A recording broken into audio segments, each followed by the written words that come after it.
Hello! Je vous retrouve aujourd'hui pour vous faire un petit point lecture. Alors, désolée pour cette voix qui est peut-être un petit peu merdique. Voilà, je suis toujours encore un petit peu malade. Je n'ai pas fait de vidéo la semaine dernière à cause de ça parce que j'avais clairement perdu ma voix, donc c'était un petit peu compliqué pour faire des vidéos. Mais voilà, je vous retrouve aujourd'hui pour vous faire le point lecture de mes lectures de février.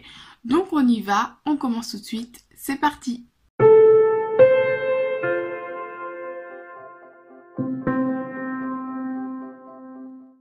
Donc la première grosse lecture dont je dois vous parler, dont je veux vous parler, c'est celle que j'ai effectuée sur le mois de janvier et février. C'était cette grosse bricasse, voilà, qui est Le Dernier Brûleur d'étoiles de Sophie Valpiguel. Donc édition France Loisirs dans leur collection Nouvelle Plume. C'est un livre qui est dans ma palle depuis 1 an à peu près. Et voilà, il me donnait très envie, mais le fait que ce soit une grosse bricasse, combien il y en a? Voilà, presque 900 pages, j'ai eu un petit peu de mal à le sortir. Mais là, je me suis dit, bon, il est quand même temps de le sortir de la palle, celui-là. Et donc voilà, ça a été chose faite pour le mois de janvier-février. Alors, pour l'histoire, il s'agit de Gwen Vael, qui a 16 ans, il me semble, dans ces zones-là, 16-17 ans, et qui va atterrir dans un monde parallèle où en fait il est né, voilà, où il va rencontrer plein de personnages différents, des amis, des ennemis comme toujours, voilà, qu'il fait partie d'une communauté et que il doit sauver le monde, en gros, voilà, c'est lui l'élu pour sauver ce monde-là, comme toujours un petit peu pour le synopsis. Voilà, ce qui m'intéressait surtout, c'est voilà ce côté tout fantastique, vraiment cet univers à découvrir comme toujours, c'est vraiment ça que j'aime bien, des créatures vraiment un petit peu particulières dont j'ai jamais entendu parler, voilà, et puis un petit peu de guerre dans tout ça, je trouvais ça plutôt sympa, en tout cas pour l'idée. En revanche, en réalité, à la fin de ce bouquin, je suis plutôt mitigée, je dois vous l'avouer, parce qu'effectivement, j'ai beaucoup aimé l'univers qu'il fallait découvrir ici. L'auteur a vraiment bien créé tout un mélange de personnages et de mondes différents, des tribus différentes et tout. Et donc j'ai vraiment beaucoup aimé cette partie-là de découverte. En revanche, pour l'histoire en elle-même, le héros... il ne m'a pas franchement plu, j'ai pas accroché sur le héros, voilà, sur le personnage principal, parce que clairement pour moi, il est inhumain quoi. C'est censé être un jeune garçon, un jeune adolescent, un jeune adulte, voilà, qui découvre tout, qui part à la guerre comme ça du jour au lendemain, et il lui arrive de ces trucs de dingue, et il se relève toujours, et à un moment donné t'as envie de te dire non c'est bon quoi, c'est juste plus possible en fait. C'est un peu abusé je trouve, et du coup je trouvais que ça ne crédibilisait pas assez l'histoire et ça m'a beaucoup embêtée en fait. Vraiment c'était vraiment très embêtant parce qu'il y a des moments où je trouvais que c'était trop facile en fait, l'auteur trouvait des histoires un peu trop faciles, vas-y je me relève et je continue à combattre alors que non, ça fait juste 3 jours que j'ai pas dormi, que j'ai pas mangé, je viens de me prendre un coup d'épée dans le cœur, mais non, je me relève toujours, quoi. Donc franchement, c'était trop, c'était beaucoup trop, c'était vraiment très dommage. Et j'ai pas accroché au personnage principal, mais j'ai pas accroché à tous les autres personnages non plus. Il y en a un ou deux peut-être où j'ai un petit peu accroché, mais dans l'ensemble, j'ai vraiment pas... Voilà, j'ai pas réussi à m'attacher au personnage et donc du coup, ça m'a un petit peu déstabilisée. Après, c'était un petit peu bizarre quand même parce que, ben, j'avais quand même envie de savoir la suite et j'avais quand même envie de lire encore. J'étais quand même à fond dedans, malgré le fait que les personnages, ben, voilà, avaient pas toujours des réactions comme je le souhaitais. Bah, j'avais quand même envie de savoir un peu la fin de cette histoire-là. Après, en ce qui concerne les émotions, parce que ça, pour moi, les émotions, c'est quelque chose de très important dans un livre. Et là-dessus, l'auteur a vraiment très très bien joué enfin, su très très bien retranscrire les émotions. Et je dirais, à un moment donné, il arrive un truc... J'étais presque comme ça, en train de fermer les yeux, comme si je regardais un film, parce que je voulais pas voir cette scène, et en même temps, tu veux voir quand même. Et du coup, c'était... je le lisais mais sans avoir envie de le lire et c'était vraiment très très bizarre. J'ai eu des frissons, j'ai vraiment là-dessus, le personnage, l'auteur a vraiment très bien joué et a vraiment su emmener le lecteur, enfin en tout cas moi, il a su m'emmener et me procurer des émotions comme j'aime dans les livres, quoi. Voilà, après, comme je le disais, l'intrigue principale était plutôt bien et voilà, c'est ce qui m'a vraiment permis de continuer et de vouloir savoir la fin de cette histoire parce qu'on veut vraiment savoir ce qui va arriver au personnage principal et à tout l'univers d'ailleurs dans cette guerre-là.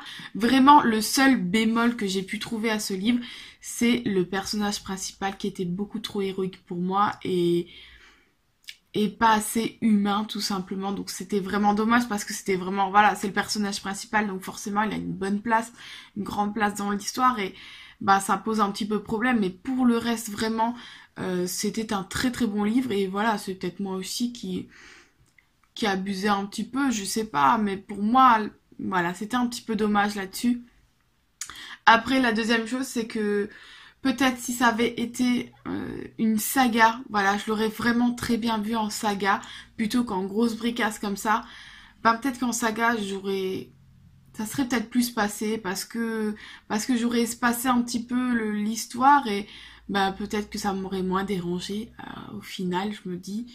Voilà, parce que là, à la fin, comme il m'énervait un petit peu, puis toujours un petit peu plus et un petit peu plus, alors que si ça avait été une saga, ben, j'aurais peut-être oublié d'une fois à l'autre comment il était et ça m'aurait peut-être moins dérangé. Voilà. En tout cas, je l'aurais vraiment bien vu en saga, celui-là.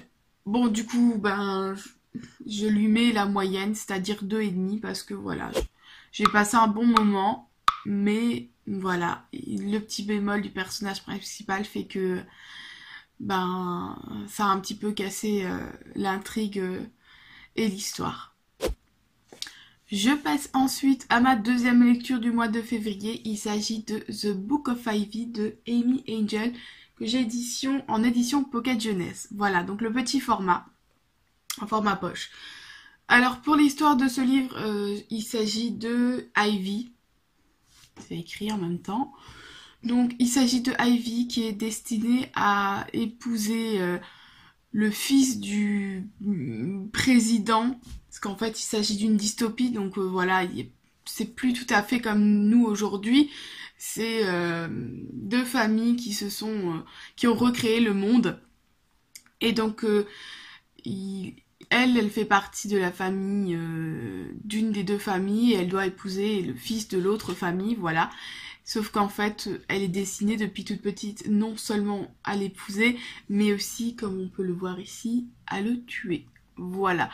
Et donc du coup, l'intrigue principale se trouve dans le fait que va-t-elle réussir à le tuer ou pas. Et j'ai trouvé ce synopsis très intéressant et quelque chose d'original, donc voilà. J'ai bien aimé ce livre. Ce que j'ai beaucoup aimé, c'est que on est dans une dystopie, donc est-ce qu'on sait en quelle année on est? Je sais plus. Bref, on est dans le futur et pourtant les conditions de vie sont comme dans le passé. Il n'y a pas de voiture, ils se baladent soit à pied, soit avec des chevaux. Il n'y a pas de frigo, il n'y a pas beaucoup d'électricité. Et en fait, voilà, c'est les conditions de vie qui sont de nouveau précaires comme dans le passé. Et du coup, ça, j'ai apprécié vraiment cette petite condition de vie là. Je sais pas, je trouve que c'est différent de ce qu'on peut imaginer dans le futur. Donc, j'ai trouvé ça plutôt sympa. Ivy, le personnage principal, est super intéressant. Je me suis beaucoup attachée à elle et vraiment, je trouve elle est vraiment sincère, humaine. Et elle est elle-même et donc je sais pas, j'ai beaucoup accroché à ce personnage. Et quant au fils donc qui s'appelle Bishop, alors lui c'est un amour. Je comprends maintenant pourquoi certains quand ils ont lu le livre disent c'est mon amoureux, il est à moi, on me le prend pas. Voilà, je comprends tout à fait parce que vraiment il est génial ce mec. J'ai beaucoup aimé ce personnage. Par contre, en ce qui concerne les parents, que ce soit du fils ou de la fille, ils sont détestables. Oh là là, ils sont assez particuliers, hein. Et vraiment, c'est un peu les méchants, entre guillemets. Voilà, c'est vraiment ceux qu'on doit détester dans l'histoire. Pour l'intrigue, vraiment, j'ai beaucoup aimé. On doute beaucoup des personnages, de ce qu'ils sont et de ce qu'ils vont faire, et enfin, de leurs intentions, tout simplement. Et voilà, on a vraiment envie d'aider on a vraiment envie d'aider Ivy et d'être à ses côtés pendant ses doutes et de la réconforter en fait. Donc c'est vraiment, voilà, on a vraiment l'impression que c'est une amie qu'on a envie de réconforter et d'aider tout simplement. C'est vraiment un bouquin que je suis super contente d'avoir enfin découvert parce que ça fait quand même un petit bout de temps que j'avais envie de l'acheter et je suis contente d'avoir franchi ce pas-là. Et en avril, quand il sort, mais direct, j'achète le tome 2. Parce que du coup, c'est une duologie, donc il n'y en a vraiment que deux. Et je suis vraiment impatiente de découvrir la fin. Après avoir lu La Grosse Bricasse, j'avais envie vraiment de quelque chose qui se lisait rapidement, genre une ou deux journées. Du coup, je me suis penchée sur Les Combustibles de Amélie Nothomb, donc édition Le Livre de Poche. Il y a moins de 100 pages et en plus c'est du genre de théâtre, donc du coup ça s'est lu vraiment en une soirée, c'était lu. Pour l'histoire, en fait, il s'agit d'une ville qui est prise d'assaut et donc c'est la guerre un petit peu. Et donc un professeur se retrouve avec, je crois que c'est son assistant et une étudiante, voilà, dans le bureau. Et en fait, ils ont super froid, sauf qu'il n'y a plus de bois à brûler. Et donc, ils vont en fait brûler les livres de la grande bibliothèque du professeur. Et la question est, si on devait brûler tous les livres, quel livre garderais-tu en dernier? Et en fait, c'est là-dessus que ça a commencé. Et donc, petit à petit, ils vont faire le choix de tel ou tel livre à brûler pour avoir chaud. Et donc, j'ai trouvé que c'était plutôt intéressant. Voilà, c'est un petit peu particulier. C'est vraiment pas une histoire profonde où voilà, il n'y a pas d'émotion, il n'y a pas de description de paysage. C'est vraiment juste pouvoir répondre à la question quel livre brûlerais-tu en dernier dans ta bibliothèque? Voilà. Ce que je trouve que c'est une question vraiment super sympa. Et en fait, ils vont la résoudre en brûlant vraiment petit à petit les livres. Voilà, c'est ça l'histoire. J'ai trouvé plutôt sympa, vraiment. Après, c'est rien d'exceptionnel. Mais c'est ce que je recherchais. Voilà, une petite lecture loisir. Pour s'évader un petit peu et pour penser à autre chose et pouvoir faire livre transitoire comme toujours. Après de gros livres, j'aime bien vraiment passer à quelque chose de plus simple. Et donc voilà, ça a été chose faite avec celui-là, il était plutôt sympa. Mais il n'y a pas grand-chose à en dire. Du coup voilà, je vais même pas lui donner de note parce que pour moi c'est pas un livre qui peut avoir une note. Voilà, c'était une petite lecture au passage comme ça. Je suis ensuite passée à quelque chose d'un petit peu plus classique puisque j'ai lu Rhinocéros de Ionesco, édition Folio. Voilà, donc c'est un livre qui m'a toujours un petit peu intriguée. Un livre classique que je sais beaucoup ont lu au lycée et du coup j'avais envie de m'y mettre aussi. Donc là aussi c'est du théâtre, hein. Voilà, c'est une pièce de théâtre. Pareil, ça s'est lu vraiment en 2 jours, c'était bouclé. Et c'est un livre plutôt étrange. C'était assez particulier, pas déplaisant du tout, mais c'est particulier quand même comme histoire. Donc en fait, c'est l'histoire de... En fait, on va suivre des personnages qui travaillent, des collègues qui travaillent au bureau, et d'autres qui sont dans la rue, des passants dans la rue, voilà, qui travaillent au bar, ou qui vont au bar, des choses comme ça. Et en fait, il y a des rhinocéros qui vont passer, et en fait, on va se rendre compte que c'est les gens qui se transforment en rhinocéros. Et en fait, un des personnages va dire non, non, moi je veux pas, tout le monde fait comme si c'était une mode. Non, moi je veux pas ça, je préfère mourir que devenir rhinocéros, c'est horrible. Bref, ce genre de choses-là. Et en fait, j'aurais beaucoup aimé l'étudier au lycée justement. Parce que je pense que ça a vraiment plein de sens cachés là derrière. Comme je vous dis, il devenait rhinocéros comme si ça dénonçait en fait une mode que tout le monde suit, voilà, bêtement, alors que c'est pas forcément ce qu'il y a de mieux, et que bah finalement comme tout le monde le fait, ben les autres vont le faire aussi. Et donc voilà, je pense que ça a vraiment plein de sens cachés. Et j'aurais beaucoup aimé l'étudier pour le comprendre beaucoup plus, parce que là je l'ai pris vraiment à la légère. J'ai bien compris qu'il y avait quelque chose, mais je saurais pas vous dire comme ça de quoi il en retourne derrière. Et voilà, je pense vraiment que c'est un livre qui mérite des recherches pour vraiment le comprendre comme l'auteur a voulu nous le faire comprendre. Mais sinon, si on le prend au second degré, c'était vraiment une belle lecture. Mais c'est vraiment un livre assez déroutant et plutôt sympa. Voilà, il n'y a rien de déplaisant, mais c'est un petit peu particulier quand même. Du coup, là aussi, je vais pas lui mettre de notes parce que je saurais vraiment pas noter ce livre. Et donc le dernier livre que j'ai lu sur le mois de février, il s'agit de L'Herbe Bleue en édition Pocket Jeunesse. Voilà. Donc là aussi, c'est un livre que beaucoup ont lu quand ils étaient au lycée. Donc je suis juste un petit peu en retard. Il s'agit d'une jeune fille de 15 ans qu'on va suivre en fait, qui écrit dans son journal intime. Et donc c'est ce journal intime et en fait elle va tomber dans la drogue. Voilà, c'est une adolescente qui tombe dans la drogue. Et donc on va la suivre dans son périple. Pour ma part, je m'attendais vraiment quand quand j'en avais entendu parler, qu'elle partait dans la drogue et qu'on allait la suivre loin, loin dans ses problèmes de drogue, alors qu'en fait non, elle essaye de s'en sortir. Et du coup, j'ai été un peu surprise parce que c'est pas du tout à ça que je m'attendais. Je m'attendais vraiment à la voir dans des états plus bactères, de partir loin, loin, loin dans la drogue et tout ça. Et en fait non, c'est une jeune fille qui a été influencée, qui est tombée là-dedans et qui essaye de s'en sortir. Donc j'ai trouvé ça plutôt beau, c'est vraiment émouvant, très touchant et surtout qu'on sait que c'est une histoire vraie. C'est un témoignage, donc c'est une histoire vraie. Voilà, et donc c'est vraiment très très très très touchant. Et je pense qu'effectivement, c'est ce qu'on m'a dit, c'est que c'est un livre qu'il faut avoir lu une fois dans sa vie. Et c'est vrai, je pense vraiment que c'est un livre qu'il faut avoir lu. Quand on est adolescent, effectivement, je pense que ça doit être encore plus prenant quand on est adolescent, parce que vraiment, je pense qu'on doit encore plus se mettre à la place de cette jeune fille. Et je suis vraiment très très contente de l'avoir découvert, et ça va être un des livres que je pense que je garderai toute ma vie dans ma bibliothèque.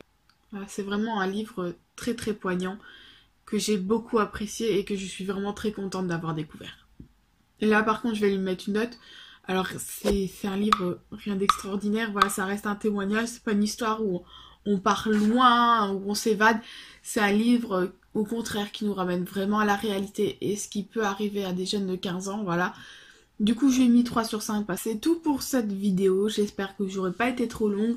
Je commence à vous en parler de plus en plus de mes livres. Je commence vraiment à avoir envie de dire plein de choses sur ces livres. Donc ça commence à se rallonger un petit peu les vidéos. Donc voilà, j'espère que ça vous plaît. N'hésitez pas à me dire s'il y a des choses que vous avez envie d'entendre, si vous avez envie de voir, s'il y a des changements à faire. Parce que vraiment, je souhaite vraiment améliorer ma chaîne. Donc n'hésitez pas à me dire ce que vous en pensez, à mettre des petits pouces bleus pour me motiver et pour me faire plaisir tout simplement, à vous abonner si c'est pas encore fait, n'hésitez pas à checker la barre d'infos pour avoir aussi toutes les infos sur les livres, sur les chroniques que je pourrais faire sur mon blog qui sont peut-être déjà sorties ou qui vont sortir.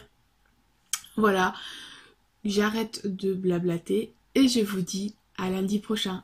Bye!